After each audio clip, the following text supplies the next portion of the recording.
Lo anunciábamos en el bloque anterior, tenemos visitas. Doctora Sendón, bienvenida, ¿cómo está? ¿Qué tal? Buenos días, ¿cómo les va? Le vamos a pedir que se saque el barbijo, doctora, porque estamos a distancia y vamos a seguir los protocolos, cada una en su lugar.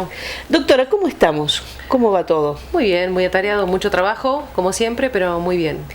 Hoy le invitamos a la doctora Sendón porque queremos hablar del caso Micaela Bravo, que es uno de los casos que conmocionó a nuestra ciudad. En marzo de 2016, esta joven mamá, madre de 3 niños, fue a dejar a uno de sus hijos o a su hija a un jardín de infantes y desde allí se le perdió el rastro. ¿Cómo fue ese día, doctora? Bueno, yo era secretaria de instrucción en aquel momento junto con el doctor Calcaño, juez de instrucción. Ese mes de marzo del año 2016 fue un turno en el que hubo muchísimos casos, muchos fallecimientos. No sé si recuerdan el caso de Natalia Báez, la chica que fue encontrada en la ruta del aeropuerto. Hubo muchísimos casos y tuvimos muchísimas muertes en un mismo turno de 10 días, que eran los turnos de los secretarios de instrucción. Cuando nos anotician esta situación, empezamos a trabajar en función de lo que en aquel momento era otro sistema penal, que era un sistema mixto, en el que el agente fiscal, que era el doctor Eduardo Fernández, solicitaba medidas probatorias en función de la búsqueda. Hoy ustedes me ven a mí funcionando con las búsquedas y ha cambiado muchísimo el sistema de búsqueda. Justamente creo que un antes y un después fue la situación de Micaela. Bien. Ese 23 de marzo Micaela fue al jardín a buscar a su hija y también a participar de una actividad que era por el Día de la Memoria.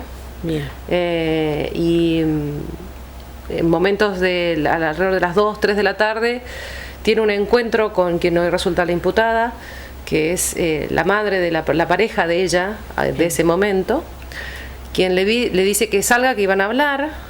Esto lo pudimos trabajar con posterioridad porque yo asumo como fiscal en el mes de agosto de ese mismo año y absorbo la investigación del caso de Micaela Bravo. Micaela aparece el 6 de abril en cercanías o en la parte de atrás del Diarco. Claro. A partir de que un perro que iba paseando la encuentra y trabajó, es un caso de extrema complejidad por las condiciones de hallazgo del cuerpo. Solamente, literalmente teníamos la mitad del cuerpo, así que se trabajó con mucha dificultad, porque para nosotros lo que es autopsia o trabajo en ese tipo de delitos o de investigaciones, el informe de autopsia resulta ser determinante, porque es el que nos da cuenta de la data de muerte, nos da cuenta de la causa, nos da cuenta de un montón de aspectos, incluso para levantar rastros o indicios que impliquen ADN y otro tipo de muestras. Situación que en este caso no teníamos. Aparte en un contexto donde, digamos, había muchísimo trabajo de personal policial que luego fue vinculado con el caso Muñoz, del que no hubo ningún tipo de vinculación y que ha sido descartado. Con respecto a esta investigación, digamos, es muy compleja desde ese lugar, desde el tiempo, del 23 de marzo al 6 de abril, se hicieron alrededor de 30 o 40 rastrillajes en toda la localidad.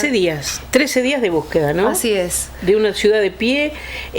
Esos rastrillajes, doctora, se produjeron en distintos puntos de la ciudad, fuera de la ciudad. En todos lados, todos lados. Se buscó en Mascardi, en Guillermo, en la localidad, rastrillajes en todos los barrios. Se hicieron cantidad de allanamientos porque se imagina que venía el pedido al juzgado y el doctor Calcaño intervenía e inmediatamente autorizaba los allanamientos en el marco de la búsqueda de una mamá que estaba desaparecida hacía muchos días, ¿no?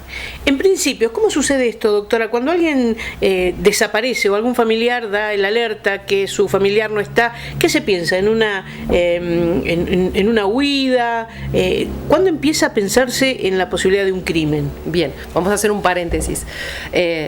Como bien te explicaba, el sistema antes era distinto. Hoy estamos con perspectiva de género en cada una de las investigaciones. Entonces, cuando se trata de una mujer desaparecida, lo primero que se piensa es el peor de los escenarios, porque tenemos una resolución que por parte de Procuración así nos lo exige, y nosotros empezamos a verificar el contexto, es decir, por qué, si había tenido alguna situación, alguna discusión familiar, verificamos alguna situación de violencia doméstica o violencia de género, si existen denuncias en la comisaría de la familia, si existen restricciones en el fuero de familia, todo eso se hace inmediatamente que se recibe la denuncia. Bien. Antes tardaban 24 o 48 horas para determinar que había desaparición. Tal cual. ¿No? Hoy el trabajo es inmediato. Bien. Se activan todos los protocolos, búsquedas a través del sistema de todo lo que es el área de investigaciones, CANES, Digamos, incluso nos ha tocado búsquedas de niños que han desaparecido porque los padres se los han llevado. Claro. Nos ha tocado, no sé si recuerdan, varios casos acá en Bariloche, y hemos trabajado con sistemas federales de búsqueda, con el CIFEBU, donde se han trabado incluso las rutas aeroportuarias y demás.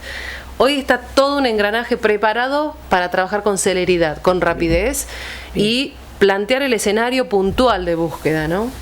Doctora, ¿y usted cree que si en las primeras horas se hubiera ido a los hogares y lugares de los vínculos inmediatos, como en este caso la madre, digamos, para que la audiencia por ahí, el que no está en tema, digamos, en esta escena está la fallecida, que es Micaela Bravo, su pareja, el joven Colipic, 10 años menor que ella, su ex marido, Vargas, y la nueva suegra, digamos, la madre de Colipic, que resulta implicada. Digamos, en esas primeras horas, ¿se buscó en esa inmediatez? El 25 se hizo un allanamiento en la vivienda de Paine. Bien, Paine es la imputada, ¿no? Exactamente. Bien. Que es donde vive también Colipic, digamos, vivía en la misma vivienda. Bien. Ahora, el problema era la orientación de la búsqueda, y volvemos a lo mismo. Existiendo un matrimonio recién con una ruptura muy fresca matrimonial, lo que se investigaba era primero la existencia de una circunstancia de género.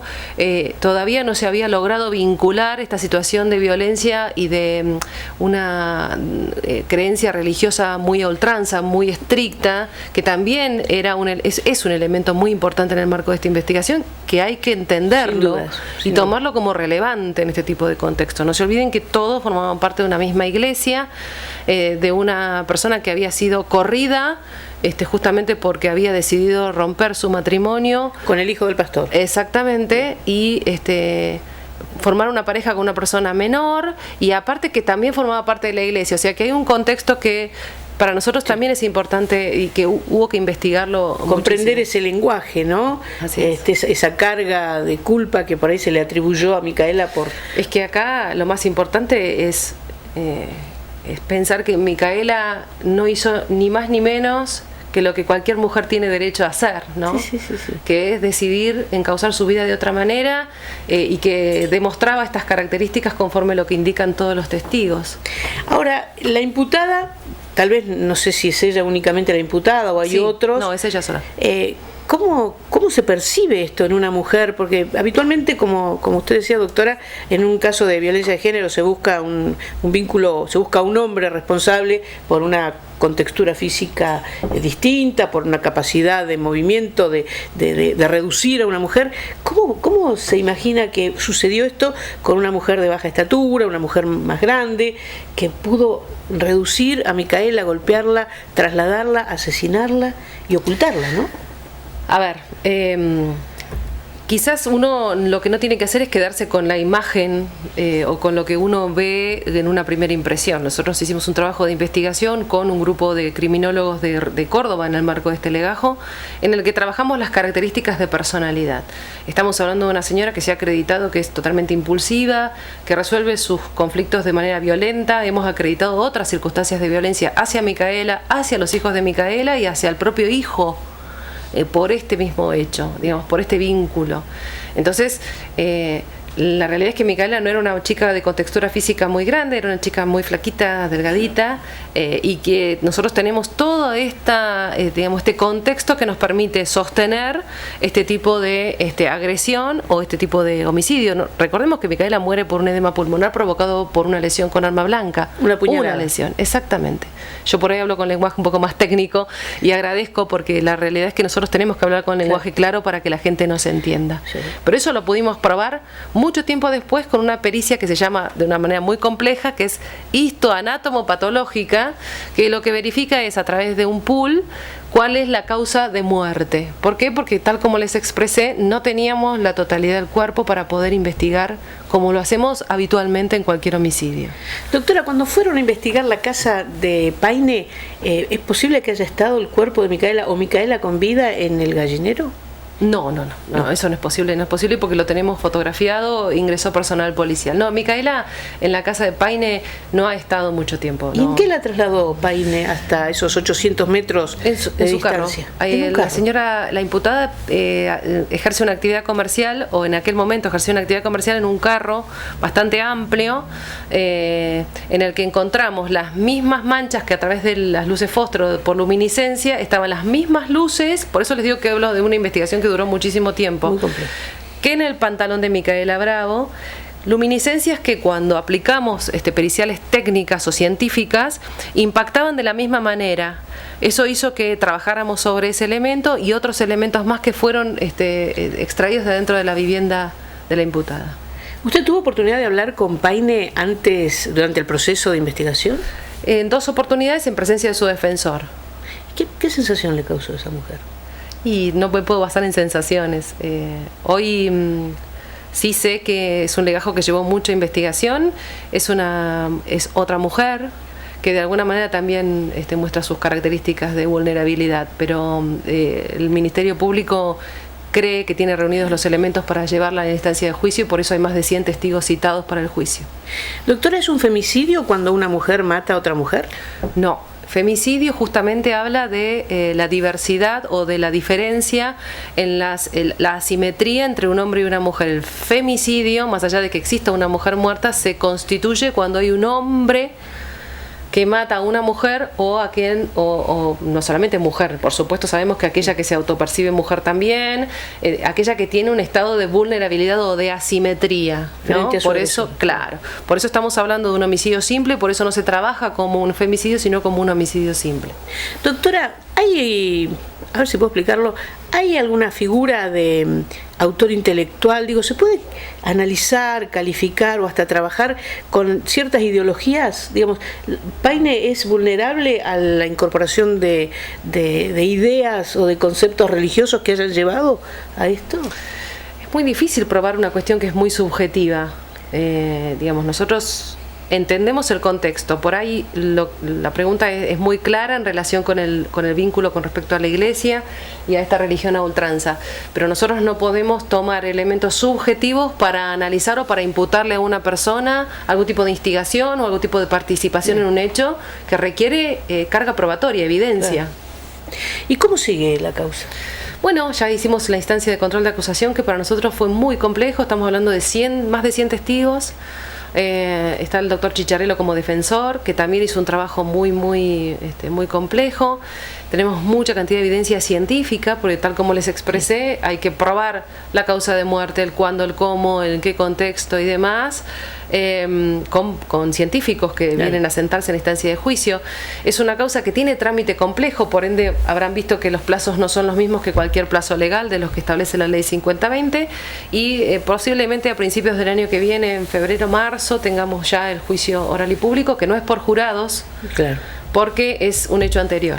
Así es. Doctor, ¿y qué pena le cabe a la imputada si se la encuentra culpable? Entre 8 y 25 años. Ese es el rango de pena. Por supuesto que es un caso demasiado grave, es un caso que ha conmocionado a la ciudad y es un caso donde hay 3 niños que están esperando justicia, fundamentalmente. Entonces, el Ministerio Público, adelanto que me voy a apartar del mínimo legal, por supuesto. Doctora, ¿hubo alguna sensación de arrepentimiento en alguna de las presentaciones de la...? No, jamás.